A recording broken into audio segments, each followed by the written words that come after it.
Dad gave me $200 for my 30th birthday. Buy something nice.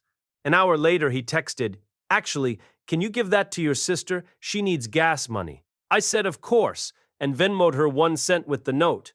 "Dad says hi," she called furious. I blocked her. When Dad called, I said, "I gave her what she deserves." Then my name is Liam. I'm 30, and I'm a police officer. In my family, I'm the stable one, the one with the pension, the one who always figures it out. My sister Emma is 26. She's the going through a hard time one. She's been going through a hard time since she was like 15. If you're wondering what my role is in that dynamic, it's simple. I'm not a son. I'm not a brother. I'm a backup plan with a paycheck. I used to think that was normal. Like, yeah, families help each other. You step up. You don't count every dollar. You don't make it weird. Except my family made it weird first. It was my 30th birthday, not some huge party or anything. I worked an early shift, came home tired, took a shower, and was honestly looking forward to doing nothing. My dad asked me to stop by my parents' place for cake. I should have known that cake in my family is never just cake. I show up and my mom's already performing. Napkins out, candles lit. She's smiling like we're in a commercial. Dad hands me a card. He pats my shoulder and goes, 30, huh? I'm proud of you, kid. That alone almost threw me off. My dad isn't a hugger. He's more of a grunt and change the subject guy. I open the card. There's $200 inside. I blink at it because my parents don't usually give me cash. They usually give me advice. Loud, unwanted advice. Dad says, "Buy something nice. You deserve it." Mom nods like she's approving a business loan. I say, "Thanks. Seriously." Dad smiles, and for about 5 minutes it feels like a normal family moment. Then my mom looks at the clock on the microwave like she's timing something. Dad clears his throat, and he hits me with the line that always comes before the problem. "So, quick question." My stomach drops because I've heard "quick question" right before. Can you co-sign? Can you spot her until Friday? Can you cover the phone bill just this once? Can you talk to Emma? She's upset. I keep my voice light. "What's up?" Dad leans back in his chair and says it like it's no big deal. "Your sister's in a bind again." Mom jumps in immediately. "Not her fault, Liam. Everything is so expensive right now." Dad adds, "She just needs a little help." I stare at the cake, chocolate frosting, cheap plastic tablecloth, the candles still smoking. I hear my own brain go, "Here we go. It's my birthday." And somehow it's still about Emma. I force a smile anyway, because that's what I've trained myself to do. "What kind of help?" I ask. Mom's smile tightens, like she's trying to keep it friendly. "Just be a good brother." And in my family, be a good brother always means the same thing. Give her money. To understand why I didn't just hand over the $200 and shut up, you need the full picture. Emma has never been bad. She's not out here committing crimes or anything. She's just entitled, professionally entitled. She's the kind of person who says she can't work certain jobs because they're beneath her, but also can't hold down the jobs she does take because her manager doesn't respect her energy. My parents eat it up. When we were kids, Emma cried and got comfort. I cried and got told, "Stop being dramatic." When Emma wanted new shoes, Mom found the money. When I wanted to play sports, Dad said, "If you want it, you earn it." So I earned everything. I got a part-time job at 16, saved for my own car, paid for my own uniform stuff for the academy, did extra shifts, worked holidays. The whole time, my parents acted like I was so independent, but what they really meant was I was easier to neglect. Emma? They hovered. They rescued. They explained her behavior like she was a weather event. She's sensitive. She's going through a lot. She just needs support. And support always came out of my pocket. When I got hired as a police officer, I made the mistake of telling my family what my starting salary was. That was the day I became the one who can help. It started small. Dad, "Hey, can you cover Emma's phone this month? We'll pay you back." They didn't. "Mom, your sister needs groceries. Just a little." It was never little. Then it escalated. Emma started texting me directly. "Emma, I'm so embarrassed, but I'm literally on E. Me. How much? Emma. Like $40. I'd send $40. Then she'd post a selfie in a new top that same night. I'd ask about it. Emma. It was on sale. Why are you interrogating me? Wow. If I said no, she'd go nuclear. Emma. Must be nice to not struggle. Emma. You've changed. Emma. I guess money matters more than family. Then she'd call my mom, and my mom would call me, and I'd get the guilt speech. Mom, she's your sister, Liam. Me. I've helped her every month. Mom, so what, now you're keeping a scorecard? My dad would do the quiet disappointment thing. Dad, I raised you better than this. And I'd cave. Because I wanted peace. Because I wanted to believe I was still a good son, a good brother. I also knew something they didn't like admitting. Emma didn't treat them the way she treated me. She'd scream at them, hang up, ignore them for weeks, but she'd come to me sweet as pie when she needed a Venmo. That's what made this birthday thing different. Because Dad didn't say, Emma needs help. Dad gave me money and told me, buy something nice. And the second I held it, it turned into Emma's again. I tried to keep it calm. Me, is she okay? Dad, she's fine. Just needs gas. Mom, her tank is basically empty. Me, doesn't she work right now? Mom's tone got sharp. Mom, she's between jobs. Don't start. I swear my mother can make don't start sound like a threat. Dad adds, it's just gas money, Liam. I look at him. Me, so, the $200 is actually for her? Dad sighs like I'm the one making it awkward. Dad, no, it's for you. But if you can help your sister, why wouldn't you?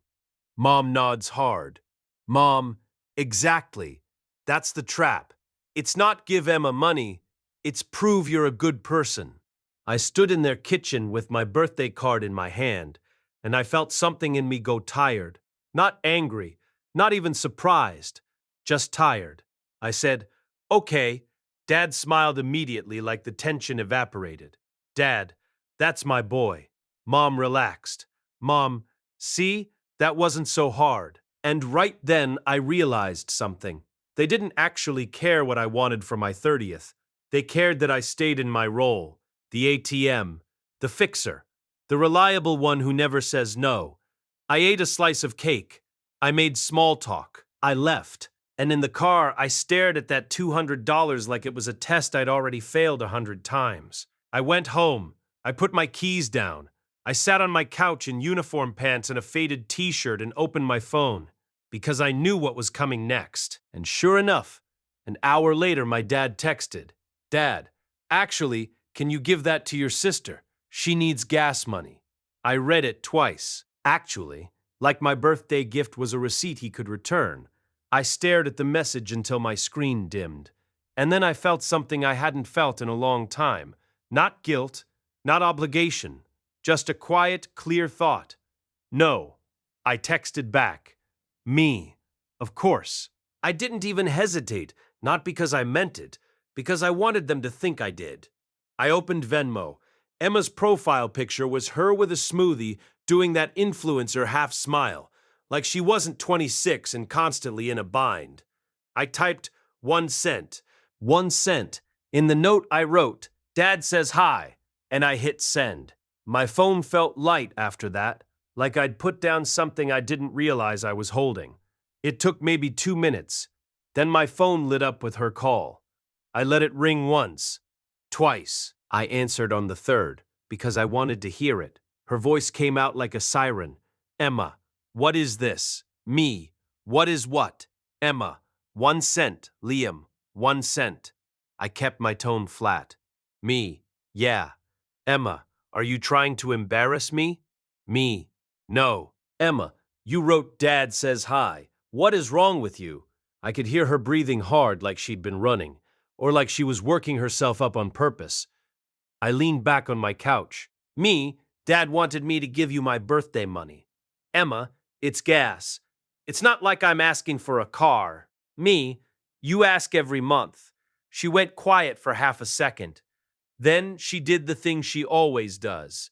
The personal attack. Emma, you're a cop, Liam. You literally get paid to control people. That's what this is. You like having power. That one actually made me laugh. A short, tired sound. Me, Emma, I'm not controlling you. I'm just not paying for you anymore. Emma, wow. Okay, so you're just gonna let me get stranded? Me, call mom and dad. Emma, they don't have it. Me, then that's the answer. She started yelling again, louder. Emma, you are such a selfish. I hung up. Then I blocked her.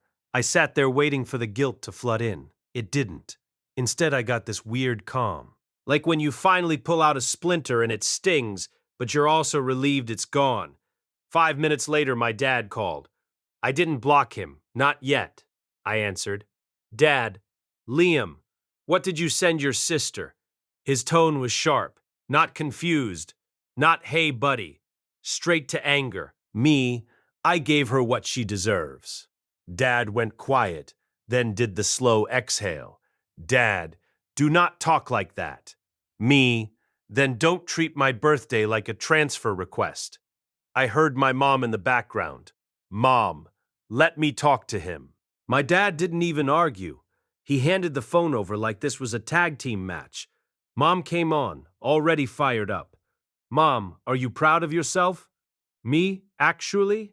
Yeah, a little. Mom, you humiliated your sister. Me, she humiliated herself. I didn't make her ask for money again. Mom, it was gas. Me, it's always something. Mom's voice turned icy. Mom, I cannot believe you're acting like this at your big age. Me, I'm 30. Exactly. That's why I'm done. Mom, done with what? Me, being your emergency fund. She tried the guilt angle. Mom, after everything we've done for you, I cut her off. Me, like what? Like telling me to earn it my whole life while Emma got bailed out. Like calling me selfish when I say no. Silence. That's the thing. When you name the pattern out loud, they hate it. Dad came back on. Dad, you're being disrespectful. Me? No. I'm being honest. Then he hit me with the classic. Dad, we're family. I said it before he could even finish. Me? Family doesn't mean I'm a wallet. Dad's voice got harder. Dad, send her the money. Now. This isn't a debate. And something in me snapped. Not explosive, more like a switch flipped. Me, no. He actually stuttered. Dad, excuse me? Me, no. I'm not sending it. And I'm not taking money from you that comes with strings. Dad, it was a gift. Me, no. It was a leash. I could hear my mom again in the background. Mom, he's being dramatic. Dad kept going.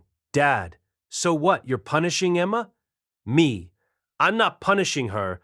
I'm refusing to keep rewarding her. Dad tried one more tactic. Dad, you think you're better than her now? I laughed again, but this time it wasn't tired. It was sharp. Me, no. I think I'm done being used. He went quiet. Then he said, low and mean, Dad, you're gonna regret this. I didn't yell. I didn't argue. I just said, me, maybe, but not as much as I regret enabling this for years. And I hung up. Then I opened my settings, and I blocked my parents too. I sat there staring at my phone, waiting for the panic to hit. It still didn't. Instead, I felt space, like my apartment got bigger, like I could breathe. And then my screen lit up again. Not from them, from my friend Marcus. Marcus, happy birthday. Drinks later. You working tomorrow. I looked at that text like it was written in another language. A normal text. No guilt. No money. No manipulation. Just life. And that's when I realized how abnormal my family had been making my life for years. The first 24 hours were quiet. Then the flying monkeys arrived. My aunt texted me, Aunt, your mom is in tears. Why would you do this to them? My cousin messaged, Cousin, dude, it's literally gas money. You're being petty. Even my grandma called and left a voicemail that was mostly heavy sighing and, I don't understand why you can't just keep the peace. That phrase, keep the peace. In my family, peace meant everyone else being comfortable while I paid for it. I didn't respond to most of them. I went to work. I handled calls, took reports, did the job, smiled at my partner like everything was normal, but inside my brain kept doing replays. My dad's, "You're gonna regret this." My mom's, "After everything we've done for you." Emma's screaming. And then I'd remember the Venmo. 1 cent, and I'd feel this tiny spark of satisfaction again. On day 3, Emma got around the block by using a different number. She left me a voicemail. It was pure rage. "Emma, voicemail. You are literally disgusting. You think you're so tough. Guess what? Mom and Dad are done with you. Don't come crying when you need us." I deleted it. Then another voicemail came in. This time from my dad. His voice was calmer, which is never a good sign. "Dad, voicemail. We need to talk like adults. Your mother is very hurt. Call us. No apology, no accountability. Just call us." On day 5, my mom showed up at my apartment. I know it was her because she knocked like she owned the door. 3 hard knocks. Pause. 2 more. I didn't open it. I looked through the peephole. She was standing there with her purse clutched under her arm, lips tight, like she was about to scold a cashier. I didn't open the door. She knocked again, then she yelled through it, "Mom! Liam! Don't ignore me!" I didn't move. My heart was pounding, but I didn't move. Finally, she said, quieter, "Mom, we're your parents."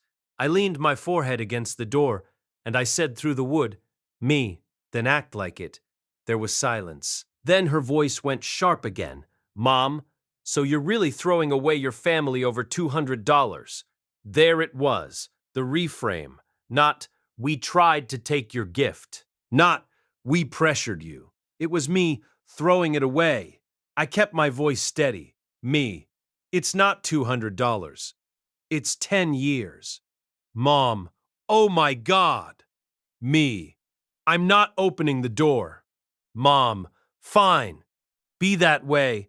Don't expect us to help you when you're older. And then she left.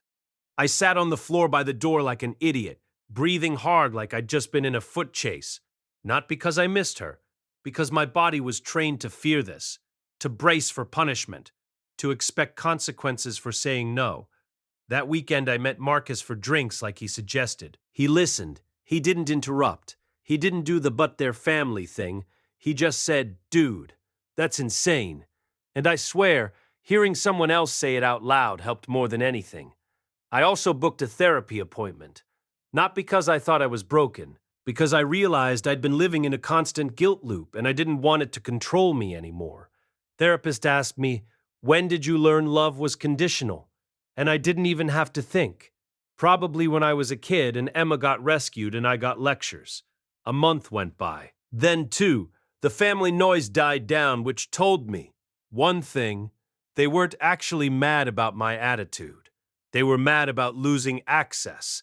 Because once I wasn't a payment option, suddenly the family emergencies got handled another way. I heard through my aunt that Emma was yelling at my parents constantly now.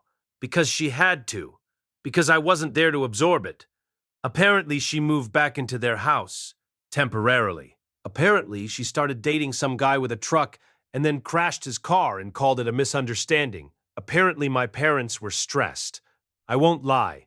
A part of me enjoyed the karma, but mostly I just felt detached. Like I'd stepped off a train that had been running too fast for too long. Then, around Thanksgiving, my dad unblocked himself by proxy again. He emailed me. Yes, an email. Like I was HR. "Dad, email. We're having dinner. Your mother would like you there. Your sister has had a hard year. It would mean a lot if you came. Still no apology. Still your sister has had a hard year." I didn't reply. I spent Thanksgiving with Marcus and 2 other friends. We cooked a turkey that came out dry. We laughed about it. We watched a dumb movie. No one asked me for money. It was the most peaceful holiday I'd had in my entire life. And that's when the truth hit me. Clean and simple. If your peace depends on you being quiet, broke, and useful, it's not peace. It's control. It's been a while since the 1 cent incident. I'm not going to pretend it fixed everything overnight. Sometimes I still get that automatic guilt in my chest when I think about them. Sometimes I still hear my mom's voice like a reflex. Don't be selfish. But now I answer it with something else. Taking care of myself isn't selfish. It's normal. Here's what changed after I blocked them. I stopped sending just this once money. I stopped negotiating my boundaries like they were optional. I stopped letting my birthday, my time, my paycheck turn into Emma's emergency fund. And weirdly, my life got quieter. Not empty, quieter. I started sleeping better. I stopped spending my money on boring adult stuff I actually needed. New boots, car maintenance, a weekend trip I didn't have to explain. And the biggest thing? I realized I wasn't cold or mean. I was just finally treating their behavior like it had consequences. My dad wanted me to hand over my birthday gift like a relay baton. My sister wanted me to keep paying for her hard times forever. My mom wanted me to stay in my role so she could keep pretending she was a great parent who raised a good son. I didn't blow up their family. I just stopped being the cushion that made their mess comfortable. So yeah, Dad gave me $200 for my 30th and said, buy something nice. Then he tried to take it back from my sister. I told him, of course, and I Venmo'd her 1 cent with the note. Dad says hi. She called furious. I blocked her. When Dad called, I said, I gave her what she deserves. Then I did the real thing that mattered. I chose myself. Moral: if your family only loves you when you're useful, they don't want a relationship. They want a resource. And I'm not a resource anymore.